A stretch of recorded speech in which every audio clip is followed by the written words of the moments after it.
This is my review of the Cleverly Bellew 2 pay-per-view on Sky Box Office, brought to us by Eddie Hearn and Matchroom. I think Eddie Hearn has done a lot of good things for British boxing. I'm not one of these people who obsessively criticizes him for all the poor fights he's put on, while simultaneously ignoring all the good fights he's put on, because he has put on some good fights.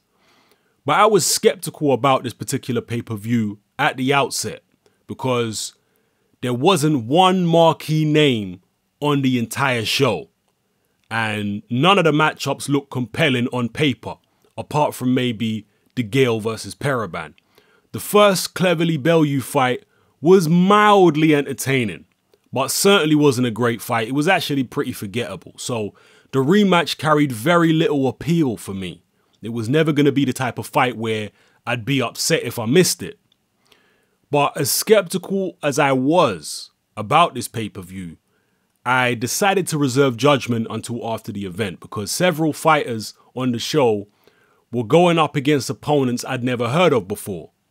And every once in a while, an unknown opponent turns out to be a revelation, or at least turns out to be very dangerous. We all remember the previously unknown Bradis Prescott wiping out Amir Khan in one round. But matchmaking can be a very perilous business. There are some matchups which appear to be great fights on paper, seem like surefire hits, but they turn out to be disappointing. One fight which springs to mind is Mike Tyson versus Bone Crusher Smith. That was a unification fight between two big punchers who were both coming off devastating early knockout wins.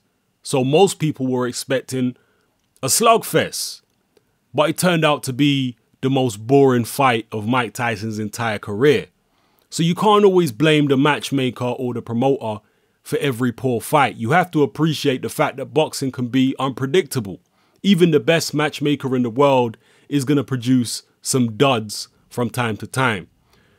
But when you have a show with 10 fights on it, and all of those fights turn out to be duds, pretty much, that can only be down to poor matchmaking.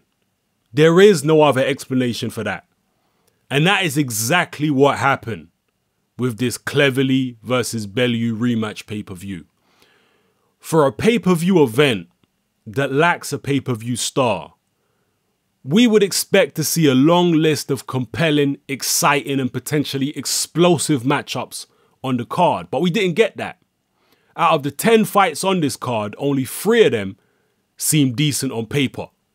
They certainly weren't pay-per-view worthy, certainly weren't compelling, but they did look fairly interesting on paper. And those fights were the Callum Smith fight, the De Gale fight, and the main event between Cleverly and Bellew. Those 3 fights were acceptable from a matchmaking point of view. Nothing amazing, but acceptable. And you had a couple fights involving some inexperienced fighters who were just starting out, like Anthony Joshua. So you can understand fighters like that being in one-sided matchups so early on in their careers. But nonetheless, fights like that are never going to make compelling viewing. The 3 least acceptable matchups on the card were McDonnell versus Chacon, Quigg versus Otaki, and Groves versus Douglin. Neither McDonnell or Chacon are exciting fighters. Neither one of them can punch. Chacon has only had 5 knockouts in 22 fights going into that fight. Neither one of them are household names.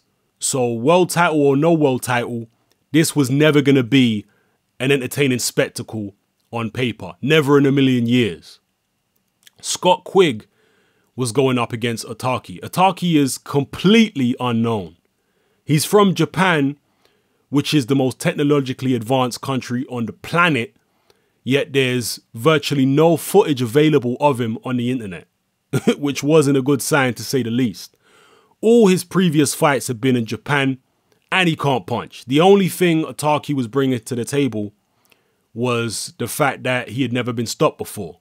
So it was an absolutely terrible piece of matchmaking, especially given the fact that there's no shortage of viable opponents in Scott Quigg's division. You got Frampton, Galahad, Santa Cruz, Rigondeaux, etc. Groves versus Douglin was another piece of terrible matchmaking. Douglin was completely unknown, was a blown up light middleweight southpaw who's tricky. So on paper, Groves was either going to walk straight through him or it was going to be a snooze fest whereby this tricky little southpaw is going to be slipping and sliding around and Groves is going to be looking clumsy trying to catch up to him. Terrible matchmaking for a pay-per-view event. So out of the 10 fights on this card, not one of them was pay-per-view worthy. Only 3 of them were even potentially interesting on paper. So it was a recipe for disaster from the very beginning.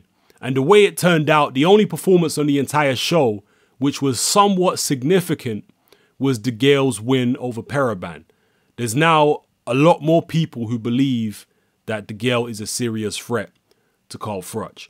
The Callum Smith performance was decent and workmanlike, but the fight itself was boring.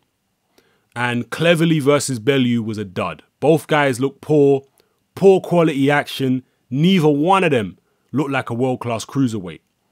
And the other 7 fights on the card turned out to be exactly what they looked like on paper. Absolute rubbish. For all the good work Eddie Hearn has done on Sky, and he has done good work, this pay-per-view was a major step in the wrong direction. Eddie Hearn has come out in recent months and said that fighters like Gennady Golovkin and Guillermo Rigondeaux are not pay-per-view worthy. He even went as far as saying that he wouldn't even be interested in signing Rigondeaux because he wouldn't know what to do with him. And after saying all that, he gives us a pay-per-view jam-packed full of mismatches with not a single marquee name on the card. You could have just had a normal Saturday fight night with Cleverly versus Bellew top of the bill and the DeGale, Smith and Joshua fights on the undercard. The rest of the fights were completely irrelevant and need not have taken place at all, much less on pay-per-view. So I hope that Eddie Hearn and Sky seriously reconsider their policy on pay-per-view after this.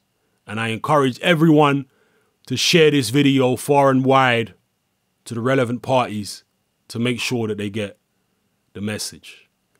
This is Hatman, I'm out.